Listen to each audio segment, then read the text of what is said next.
आषाढ शुक्ल चतुर्थीचे व्रत काय ते बघूया. मैथिल प्रांतात गंडकी महानगरात भद्रसेन नावाचा राजा राज्य करीत होता.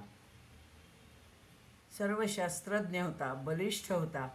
त्या राजाच्या नगरात पोपट, टोळ, उंदीर या सगळ्यांनी धान्य फस्त केले. अगदी मोठी मोठी टोळधाड येते तशी यांची धाड येत असे. नासाडी करत असे. नानाविध अस्त्रांनी त्यांना मारण्याचा त्यांनी प्रयत्न केला. अग्निअस्त्रांनी जाळण्याचाही प्रयत्न केला, तरी ते पुन्हा पुन्हा उत्पन्न होत असत. विषण्ण झालेला राजा वनात जाता झाला. तेथे शिवशंकराचे तपाचरण केले, उपोषण केले. तेव्हा एकदा तेथे महामुनी बकदाल्भ आले. राजाने त्यांचे पूजन करून आपली समस्याही सांगितली. तेव्हा महायश गाणपत्य बकदाल्भ म्हणाले की मला शिवशंकरांनीच पाठवले आहे. राजा, तुझ्या राज्यात चतुर्थीचे व्रत नष्ट झाले आहे. तेव्हा राज्यदोषाने नरकात जाशील, तरी प्रजाजनांसह हे व्रत आचरावे.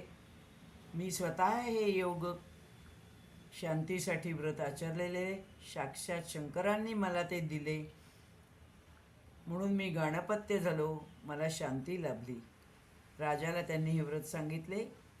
राजा राज्यात परतला. शुक्ल कृष्ण चतुर्थीचे व्रताची आरंभ केला. दुसरी कथा अशी की बंगदेशात एक वाणी होता. द्यूत, मदिरा, हिंसा व परस्त्रियांना भ्रष्ट करणे असे कार्य तो करत असे. एकदा राजाने त्याला पकडून आणले व सुळावर चढवले. दैवयोगाने तो दिवस आषाढ शुक्ल चतुर्थीचाच होता. पंचमीला तो मृत झाला. अशा पद्धतीने चतुर्थी व्रताची कथा प्रत्येक अध्यायामध्ये आपण बघत आहोत. जय जय गणेश, जय जय गणेश, जय जय गणेश देवा. धन्यवाद.